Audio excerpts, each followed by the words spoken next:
Hi, welcome to Jazz Smack. Tonight, the Utah Jazz played the second half of a back-to-back against the Houston Rockets and showed absolutely tremendous fight. Let's talk about it. Jazz Smack, NBA and Utah Jazz basketball.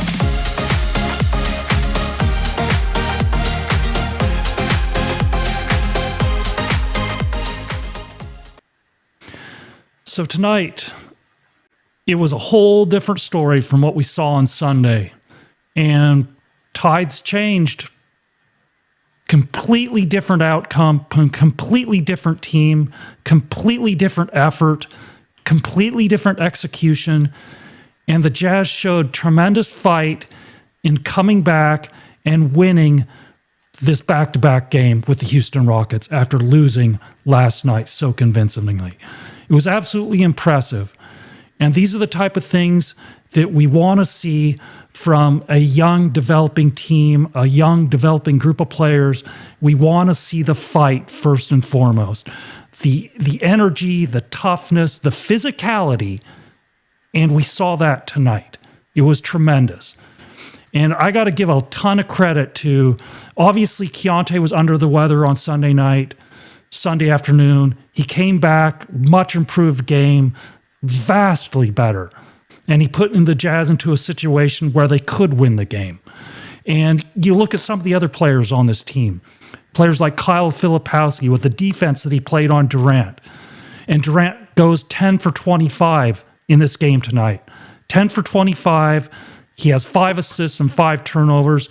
And Kyle did an admirable job on both of the last 2 games when he was guarding Durant.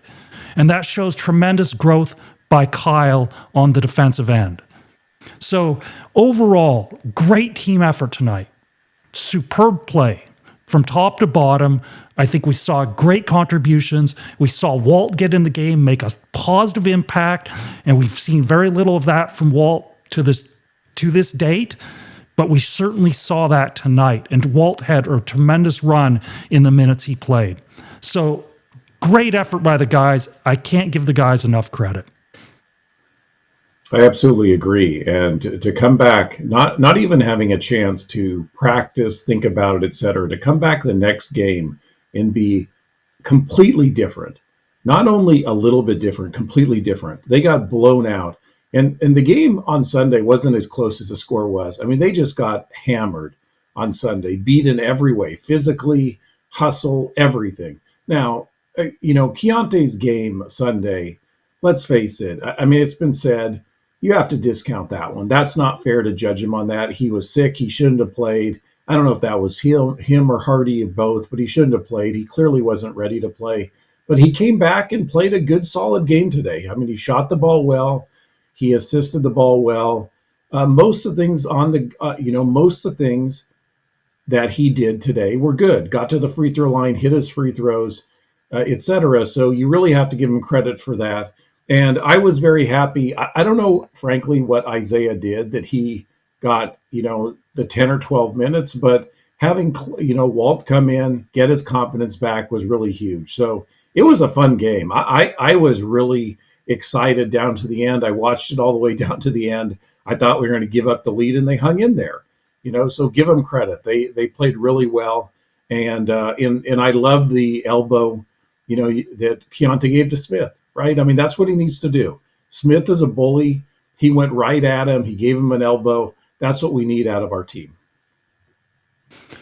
One of the things that I was thinking about as I was watching this game, I think those first 2.5 quarters are arguably the best 2.5 quarters the Jazz have played over the past season plus. Over these past 2 seasons, I think those first 2.5 quarters, I would say that I was happiest with those 2.5 quarters over any other 2.5 quarters I can think of. I was that pleased with the effort, especially after what happened on Sunday. So to come back against one of the better teams in the NBA and play like that and get those type of contributions from a number of the younger guys as well, I think bodes well for the future of the franchise. So that's what I want to see. And we saw Kyle give a couple of elbows on offensive plays to Alpi, which I'm not complaining about. If he gets a teed up for any of those, so be it. Who cares? And this is one of the things, Kyle is quickly becoming one of my, and maybe my favorite player. It was Walker. Walker's out. And I'm quickly becoming a huge Kyle fan just because he doesn't care. He simply doesn't care who he's playing against. He plays the same way. He's not trying to make friends with these guys. He's physical with them. He doesn't care who he hits. It can be Durant. It can be Luka. It can be Alpi tonight. And that shows toughness that the Jazz desperately need, and it needs to rub off on the other players. So tremendous, tremendous effort by those young players, especially. It's just, this is what we need to see. If they're going to grow into a contending team 2, 3, 4 years from now, some of these younger guys have to turn out and they've got to be tough. And that's what we saw tonight. And one of the things that I really like about this is that, it's not only that Kyle was tough. What I really respect about Kyle is Kyle had an unbelievable summer league. Actually, Cody had a pretty good summer league too, but Kyle had an unbelievable summer league. He was the focus. He got all the shots. He's getting no shots this season. And in a way, I'm bothered by that because I think that he's a great scorer. I think he has tremendous offensive abilities, but it's not bothering him. He's doing the other things. He got a lot of offensive rebounds in this game. He got a decent number of defensive rebounds, but he's, as you said, he's playing tough defense. Is he the most skilled defensive player? No, but he's playing tough defense and he's trying. And I got a lot of respect for that because I know he can play offensive basketball. He's not getting the chance to do that. Hardy's not running anything for him. Hardy's not giving him the ball to shoot the ball, but he's doing the other things. And honestly, if you're trying to earn your place in the league, that's what you should be doing. And then you should reward those guys. So, I don't know why Bryce and Isaiah, et cetera, didn't get a lot of time. But if it's because they weren't hustling and Kyle is, well, do reward him. I agree with that. And I'm really impressed with the fact that he's not pouting, like, look, where's my shots? He's trying to focus on those other parts of his game, which frankly are not his strength. So I am very pleased by that, in this game. And props to Lowry and Keyonte. They both had a really tough Sundays, but they they came back and really played hard in this game and played well. Yeah. One of the things with Kyle is it seems like he is getting more and more time as we move along. It's like Hardy's trusting him more and more, and hopefully we really like how Nurkic has been playing, and Nurkic needs to play with Walker going down, but I still hope that more and more of those minutes at the center position that Kyle can slide over and take more and more of those center minutes so that Nurkic isn't playing as many minutes as we move along in the season. It's not anything against Nurkic and how he's played, but obviously from a future standpoint with where we want the Jazz to go, if Kyle can earn more of those minutes, I hope that he receives more of those minutes because the passing and everything, like we've talked about, is so important for this Jazz team, how skilled of a passer he is. And his defense, like I said, there were in each of the past two games playing against Durant, there were times when he was on Durant and he's able to bump him. Durant wasn't able to get by him, and then Kyle was able to get up a hand enough that Durant missed some jump shots when Kyle was on him, some fadeaways. So. And that's the best you can do. Durant's going to make a lot of those shots because he's that skilled of a one-on-one player, one of the best to ever play in terms of playing one-on-one basketball. But, you just got to make it tough for him, and you got to make Durant feel you. That's a big part of it. Try and wear him down. Durant still has a very thin frame. Try and wear him down over the course of a game and try and put him in a situation where he's not so comfortable making those jump shots in the fourth quarter as he is in the first quarter because he's kind of been beat up some. And I think Kyle did that. And that's what I want to, that's how Kyle earns more time. And that should apply across the board to all the players. Make them earn time doing that. The Jazz, we know how poor the Jazz have played defense over the past 3+ seasons. So this is how you get better. Hold the guys accountable, make them play defense. And quite frankly, I'm seeing that with Kyle. I am too. And the other guy I want to mention that played some good defense, 3 blocks, was Ace Bailey. I mean, Ace Bailey, every game he plays, he impresses. He's not trying to gun the ball 15 times a game, 20 times a game. He's not doing some things some other rookies have done when they've come in the league. He came in and played tough defense. Like one of the times he got a foul, and he did foul.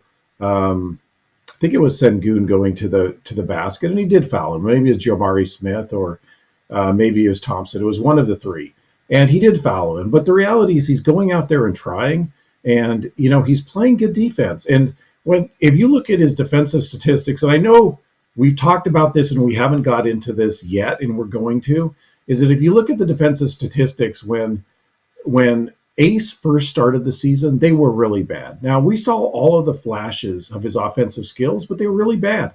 If you look at them now, they've improved greatly. He's no longer the worst defensive player on the Utah Jazz from a defensive efficiency standpoint. I mean, that goes to Svi.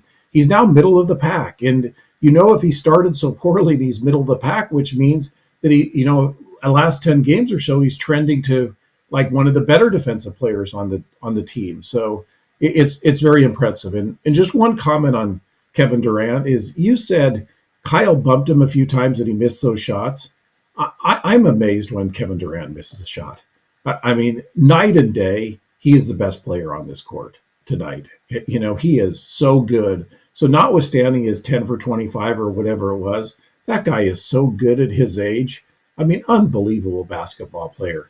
And the thing I love him, and you do this too, he doesn't care if it's a 3 or a 2. He'll take the basket. He doesn't care. He's great at the mid-range. He's great at the 3. He's great around the basket. He'll break somebody down and pull up. I mean, he's just an unbelievable basketball player. Putting aside all of his fake Twitter stuff and all of that, I mean, as a basketball player, he's unreal. He's just fun to watch. One of the other defensive plays that I want to call out for tonight that impressed me immensely. There was a situation where the Jazz had turned the ball over or something, and Amen Thompson was going back the other direction. He's going to go for a dunk. And Walt was the only guy that had a chance to get back, and he sprinted back, and he fouled Amen Thompson at the basket right at the rim and prevented Amen from getting that easy bucket. And Walt made some really nice plays tonight, but that was the play. That single play where he committed a foul, but the effort that he showed on that and to just go down there and absolutely hack him, which is what he needed to do. Don't try and strip the ball in that situation, because if you're going to try and strip the ball, most likely Amen makes that basket. Just go back and foul him, and that's exactly what he did. Tremendous play by Walt in that situation, and that again was another plus play by one of the 2 rookies on the team, and it was awesome. Tremendous play by Walt in that situation. I agree. I thought that play was, I felt the same way. He went down there, he gave him a hard foul, he made sure he wasn't going to make the basket, etc. We had multiple players do that they went down, they fouled the guy. There was no and one. Those guys had no shot of making the basket, and that's what he needed to do. He didn't try to hurt Thompson. Thompson didn't take it offensive. He's just like, look, I would have done the same thing, and that's what we want to see out of our young guys. And again, like, to me, the way Walt gets on the court, the way Ace gets on the court, the way Kyle gets on the court, and the way Hardy should reward them is that if they do these other things, particularly on the defensive end, because we so much need some players to step up in that regard. We know Lowry, we know Keyonte are not great defensive players, but they're both playing well offensively, relatively so, right? And so if we have some other guys fill out the defensive side of it, it's really going to help our team. Let's take a look at a couple of passes that Kyle made, because I think this is one of those aspects. Yes, we're not talking about the defense, which is, I think, a significant part of Kyle's improvement is on the defensive end. But a couple of passes that Kyle made in the Sunday game against the Houston Rockets that I thought were just his recognition of what he needed to do, when he needed to do it, and making the pass at exactly the right time without making any mistakes in doing so. Let's take a look at a couple of those instances. And this first one is basically a touch pass that this is just absolutely tremendous. And reading the play and knowing what was going to happen before Kyle ever received the ball. So let's take a look at this. Nurk back on the floor, gets the offensive rebound, touch it back. Nicely done, Filipowski. That was an awesome play by Kyle. I mean, Nurk could see it too. The defensive player, he was split between two different people. So Nurk inbounds the ball, Kyle gets it, and Nurk steps inbounds, and immediately Kyle just gives it right back to him for the layup. And I was thrilled to see this play because it just shows an understanding and being able to read the floor and being able to recognize what's going on. And Kyle never even considered going up with the pass, going up with the shot. It was always going to go right back to Nurk, as it did. Yeah, I agree. Let's see the next one. All right, play number 2. See if the Jazz can capitalize. Split puts it on the floor, no look pass, easiest bucket of the night. And here, Kyle drives the paint, and he makes the defensive player commit to him before he gives it up to Lowry. So that's one of the keys. If you're a ball handler, you got to make that defensive player commit. And he did that, and then he just dumped it to Lowry for the easy basket. Again, a tremendous understanding of how to pass the ball, how to engage the defensive player, and then just dump it off, which Kyle did perfectly in this instance as well. Yeah, interesting. Do you have another one, or those? That's it. So let me I just pulled up Kyle's stats for the year, and we've said this. Kyle struggled shooting the ball this year, relative to what we think he can do. But relative to our other players, he's 43.5% from the field. He's up to 32% from the 3-point line. So not good enough, but Clarkson-ish, right? I mean, not worse than what Clarkson would do. And he's rising 70% from the free throw line, 6 rebounds, 2.3 assists in 20 minutes a game. So, he started the year struggling, offensively. The offense is coming along, and his defense, honestly, it as you said, it's much better than it was last year. Is it elite? Absolutely not. But it's much better than it was this year. And he's honestly, from a defensive efficiency standpoint, he's one of the better players on our team. Who is the best on our team? Walker Kessler, by far. It's not even close, Walker Kessler. But Kyle is now in the upper half of our team in defensive efficiency, in a guy that was said that couldn't play any defense. So as hard as Keyonte worked over the summer, and he's getting applause for that, as he should, Kyle really worked on his defense over the summer, and it's showing. I mean, it's really showing, and we have to give him credit for that. When it comes to Kyle, I mean, a lot of people talk, and then they don't. I mean, it's just all talk. And I think Kyle actually, he talks about things, but he actually strives to improve. It's not that he's talking about it and then he doesn't do anything to actually follow through. But here's a guy that I think has shown tremendous effort and tremendous understanding of what he needs to do to actually become a better player, a productive player. So I give the credit to Kyle, because I think this is just the start of where he's going. He's clearly on a trajectory to be a much better basketball player, this year, next year, the year after, than he was in his rookie year. And that's really all you can ask from him. Just continue to improve and put forth the effort to do that. And up to this point, he's certainly shown that. Absolutely. I mean, he's if he's not my favorite player on the team, he's one of them. I have a ton of confidence in him. So I'm really glad he's getting the recognition, and I'm really glad that you're giving him recognition as well, because I think he deserves it. Is he proven himself that he's an NBA rotation player? No, he hasn't. But there's very few players on the Jazz that have. I mean, honestly, probably Nurkic and Lowry are the only two that have really, and Svi, that have proven themselves as NBA rotation player. Well, Now I'm forgetting a bunch. Kevin Love, Slow Mo, etc. I mean, some of these veterans have, but our young guys, the reality is they haven't shot the ball well enough that they've proven they're rotation players. He hasn't either, but I think he's quickly getting into that group that are going to prove themselves as NBA rotation players. All right, so we've talked about the Jazz. Let's talk about something a little bit different.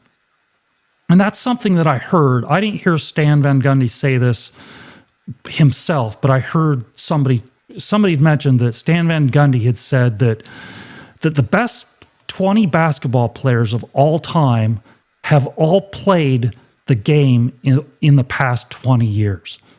And I would like to know if those out there, and please, if you're watching on YouTube, place it in the comments section, if those out there believe that to be true. Now, I have a disagreement with Stan Van Gundy on this point because I don't think that's true. I think that is absolutely absurd. I mean, that is saying that Michael Jordan is not one of the 20 best players of all time. I mean, that's preposterous. Absolutely preposterous. I'll make the case that Michael Jordan remains the best basketball player of all time to this day. And if I were picking a player of any era that I could start a team with, guess who it would be? It would be Michael Jordan. Clearly Michael Jordan. I wouldn't even give it a second thought. That's who I would say would be my guy, is Michael Jordan. And there are a whole bunch of other players that played in past years that didn't play in the past 20 years that I would certainly say have an argument to be on that top 20 list. And quite frankly, I would definitely place on that top 20 list. Guys like Magic and stuff were awesome leaders. Bird was an awesome leader. I mean, these guys were just unbelievable basketball players. And to just discount those guys because they played 30 years ago, I mean, that's ridiculous. I have no idea what Stan Van Gundy. I'm not a fan of his coaching. Have never been a fan. I like Jeff a lot more because Jeff, I think, is a defensive tech. Jeff is a very good defensive coach. He got his guys to play really hard. Stan Van Gundy's offense was brutal, and his teams didn't defend particularly well, and I thought his teams were really boring. I like Jeff a lot more. I like Jeff as an announcer much more. But I don't have a lot of high praise for Jeff Van Gundy, for Stan Van Gundy, and I thought this particular thought, I assume this quote is true because I saw it listed. I mean, I just think this is ridiculous. I do too as well, because I was telling you the other day that I was watching on YouTube just some highlights from Michael Jordan, his reverses, and how he spins the ball off the backboard when he goes underneath the hoop. I mean, it is unbelievable. I mean, these shots that this guy hit, his elevation on turnaround fall-away jumpers, I mean, he is just unbelievable. And then Larry Bird, if the passes, that these touch passes, remember the touch passes that guy would make, where he was you would just like, how in the world did he know McHale or Ainge is over there? I mean, it was unreal what this guy did to say. And you and I didn't even see the generation before that. Like, we don't even know Walt, like Wilt Chamberlain, and we don't know Bill Russell. We can't compare them. Like, we started in the era of Magic and Bird and Jordan, but all of those guys have to be in there. Now, I'm not going to say that the overall skill level of big guys in today's NBA is worse than it is not. It is better. Right now you have big guys like shooting jump shots, but I also got to tell you this. I'm not sure I take anybody over Akeem Olajuwon at center that I watched. I mean, that guy was good. And by the way, if he played in today's NBA, he'd be able to shoot a three-pointer too. It's just that they weren't shooting three-pointers then. Like Michael Jordan, I have all confidence he'd be a 40% or a 39% three-point shooter if he were playing today's game, because he'd be shooting a ton of threes, right? It's the game has changed. Hand checking's gone away, but those guys were really good. Not taking away anything about these guys today. I mean, we think that they're incredibly skilled. Big guys are incredibly skilled, but I don't know why he says that. In a way, I feel like some of these people, they just want to get clicks, and so they say something controversial, because that'll get people to talk about it. And look, we're doing that right now, so maybe that's what he wanted to do all along. But I couldn't agree with you more. Is that you can't discount some of those elite players from another time. And finally, one more. Kevin McHale, I hated as a basketball player, but that guy was unstoppable on the low post. He was automatic, no wasted motion, little jump hook, no one could block it, unbelievable.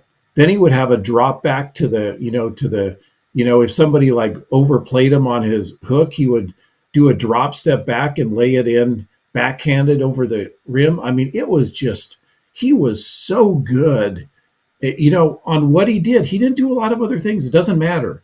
On what he did, he was so good. And he was not in the category of Bird and Magic and Jordan and all those sort of guys. But there were tremendous players back then. Yeah, in my opinion, I still think the best basketball team ever assembled is the 1992 Dream Team. I think that's the best basketball team of all time. I don't even think there's any team that's even close to that. And that brings me back to that 1992 Dream Team. So in 1992, just a little throwback here, in the first game of that Olympics, the United States played Angola. And this is the famous line that Charles Barkley said when some reporter asked Charles Barkley, well, what do you think about in Angola? And Charles Barkley said, I quote, "They in trouble." That's what he said about him. So to take it back to that game is started out, and it was close to start the game. At the 16-minute mark, the game was tied 7-7. So Angola 7, the United States 7. The U.S. went on a 46-1 run. 46-1. And then the score was 53-8. And I've watched that game, and that Angola team wasn't terrible. If you were to take that team and throw that team into the NCAA as an NCAA team, that team would win games. It wasn't an awful team. That U.S. team was that good, with Jordan and Pippen and Bird and Magic and Ewing and Robinson and Mullen, Stockton, Malone, Drexler. I mean, that team was awesome. Aside from Christian Laettner, that team was great. So to say that none of these guys were as good as the best 20 players of the past, 20 years, just ridiculous. And I'll leave it at that. Let me throw one in there, though, just to be fun. That team was just awesome. And you can go, and everybody should go back and watch just highlights of or watch the full games. I mean, they were unbelievable. But can you imagine adding Curry to that team? Can you imagine adding LeBron to that team? Like, if you start to go across like generations and add a real shooter and add a bruiser like LeBron, that would be so much fun to see them play at their prime. Let me give you one, because I was able to pull it up. We were talking about Kyle and his improved defensive. So and this is one defensive metric. So we're going to get into some other defensive metrics. We're going to look at players this year versus last year for like Keyonte to see his improvement, because I think that's only fair. Instead of saying like, look, this is where you are, let's look at where you were last year as a comparison to see the improvement. But I just pulled up the defensive ratings, and what this is per 100 possessions, how many points do you allow when you're on the court? So it depends on who you're on with, right? It depends on if you're playing against poor backups, they're not going to probably score as much. But over time, it should kind of even out. It's not completely fair because it depends on who you play. So I just pulled up on a website called NBA Stuffer, which is a great website. A lot of it is for free if you want to do it. But I pulled up the defensive ratings of just the Utah Jazz. And you can also, like in this website, you can say that the player has to be 15 minutes a game. I mean, it gives you all these options to put in. But the defensive rating this year, the worst on the Jazz is at 121.4 points, and that's Svi. Second is Taylor, which, let's face it, hasn't got a ton of time at 120.7. Third is Lowry at 120, and fourth is Keyonte at 118. Now, you notice like 3 of those 5 are starters. Now, that could be because we lose more against the better first teams on other teams that are going to score more points. But that's what, that's the worst, of the Jazz. Now, we talked about Kyle. Kyle is at 109. Let me repeat that. Our worst is at 121. Kyle is at 109. So everything that people have said about he can't play defense, he's not going to be able to play lock, he doesn't move as fast. 109 through 20 games, 109.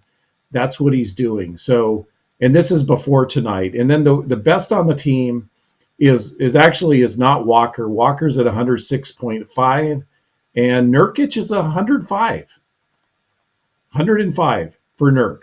So give him credit. So it is, but the guy that we really wanted to point out was Kyle. Kyle has played tough defense this year. He's not perfect. He's getting better, but he's really trying. And let's give this guy props, because when we start to look at what he was last year versus this year, it'll be night and day. He was very bad this year. This year he's improved. And 109 is, it's not Oklahoma City, but it's very respectable. Absolutely. So I think we are going to call it a night for the night, and we will see what happens with it's a great night for the Jazz, great night for watching the Jazz play, but I think we're going to call it a night for the night. For those watching on YouTube, please like, share, and subscribe. You can also follow us on X at Jazz Smack, and we will talk to everybody later.